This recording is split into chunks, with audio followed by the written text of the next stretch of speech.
краска, естественно, чмышева. Храпит.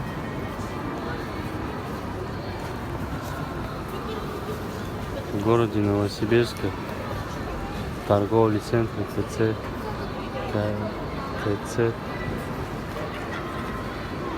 Сибирский мол.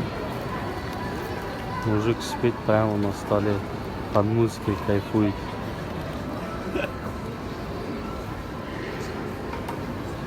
Мужик кайфует просто под музыкой.